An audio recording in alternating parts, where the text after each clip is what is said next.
स्वागत के होने से रोक सके। इसलिए हम सबको दृढ़ निश्चयी होना चाहिए।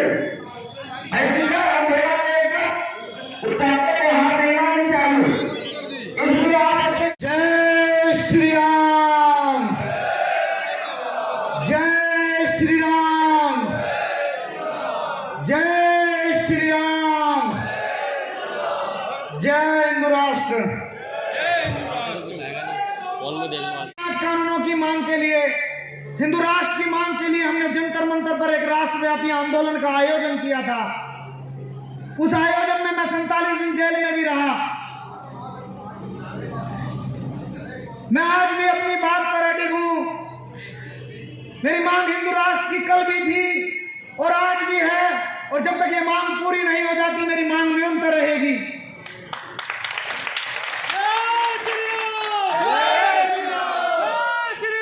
जिन 5 कानूनों की मांग हमने की, मैं एक बार संक्षेप में उनके विषय में आप सभी को बता देना चाहता हूं।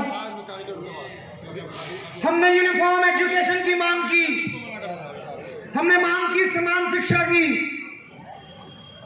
हमने सरकार से मांग की कि गरीब के बच्चों की किताबें अलग हैं, पूंजीपतियों के बच्चों की किताबें अलग हैं, किसान के बच्चों की किताबें अलग हैं, कृषि मंत्री के बच्चों की किताबें अलग हैं।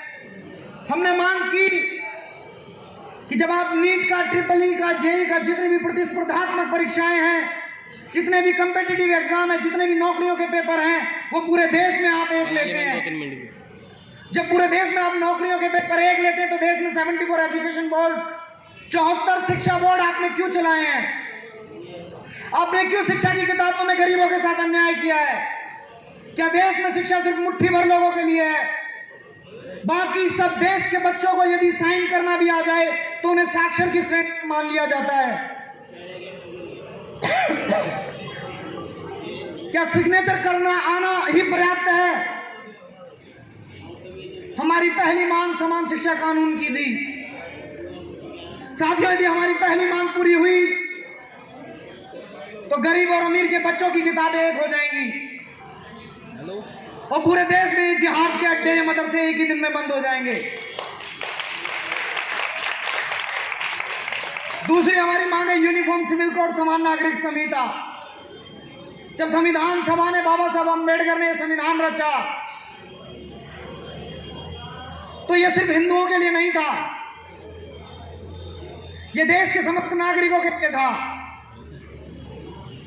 लेकिन वो संविधान आज तक 100% लागू नहीं किया गया। वो संविधान का 20% हिस्सा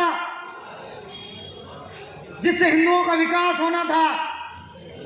दर्शकों, हमारे साथ में हिंदू महापंचायत के प्रीत सिंह जी जुड़ चुके हैं और इन्होंने एक बहुत बड़ा आंदोलन भारत के अंदर चलाया हुआ है जिसका नाम दिया है भारत बचाओ आंदोलन, जिसके बारे में हम खास बातचीत करेंगे। और आने वाले समय में इनका एक बहुत बड़ा प्रोग्राम बुराड़ी ग्राउंड के अंदर होना है जिसके बारे में विस्तार पूर्वक बताएंगे हमारे को। हम 5 कानूनों की मांग के लिए भारत बचाओ आंदोलन के दूसरे चरण में हिंदू महापंचायत का आयोजन कर रहे हैं। जी, मैं आपके चैनल के माध्यम से, एक्सप्रेस न्यूज़ के माध्यम से बता देना चाहता हूं कि हमारी लड़ाई देश के उस गरीब तबके के लिए जिनके बच्चों के साथ शिक्षा में अन्याय किया गया। हमारी मांग है कि देश में जो किताबें सेलिब्रिटीज़ के बच्चों को, अमीरों के बच्चों को, पूंजीपतियों के बच्चों को पढ़ाई जाती है, इस देश के राजनेताओं के बच्चों को पढ़ाई जाती है, वही किताबें हमारे देश के गरीब तबके के बच्चों को, किसान, मजदूर और श्रमिक वर्ग के बच्चों को पढ़ाई जाए। इस देश में एक बड़ी क्रांति शिक्षा की हो, इस देश में यूनिफॉर्म एजुकेशन लागू की जाए। चूँकि इस देश की सरकारों ने शुरू से, और इस देश के संविधान सभा ने, इस देश के संविधान के निर्माता ने यूनिफॉर्म सिविल कोड की एक वकालत की, यूनिफॉर्म सिविल कोड का एक पक्ष रखा। वो इस बात को एग्री करते थे कि देश में यूनिफॉर्म सिविल कोड लागू होना चाहिए था। तो इस देश का में सही समय है जो यूनिफॉर्म सिविल कोड लागू किया जाए। हमारी दूसरी मांग है। तीसरी हमारी जो मांग है वो ये है कि धर्मांतरण, पूरे देश में बहुत तेज़ी से हिंदुओं का धर्मांतरण हुआ और जिसका ये परिणाम हुआ कि सनातन भारत के 9 राज्यों से मिट गया। हम इस देश में धर्मांतरण नियंत्रण की हम एक कठोर कानून की मांग कर रहे हैं। चौथी जो हमारी सबसे बड़ी समस्या पूरे देश की घुसपैठ की है, जो देश की इंटरनल सिक्योरिटी का मैटर है, जो देश की आंतरिक सुरक्षा का मैटर है। हमारा देश के सभी हिंदुओं से निवेदन है कि आप बुराड़ी ग्राउंड में सुबह 10 बजे पहुंचे और देश की आंतरिक सुरक्षा को और मजबूत करने का एक कार्य करें। हम भारत को दिखाना चाहते हैं अपने हिंदुओं की ताकत। हमारी चौथी मांग घुसपैठ नियंत्रण कानून की मांग है। और जो क्या संवाददाता जी, आपका क्या नाम?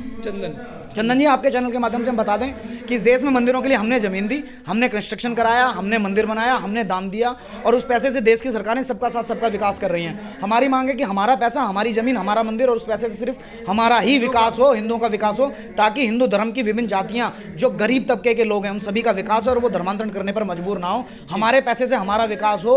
ये देश जब तक भारत है, जब तक इंडिया है, जब तक आर्यवर्त है, जब तक इस देश में हिंदू बहुसंख्यक हैं। जिस दिन इस देश में हिंदू अल्पसंख्यक हो गए तो इस देश की स्थिति भी अफगानिस्तान, पाकिस्तान और बांग्लादेश जैसी होगी। देखो,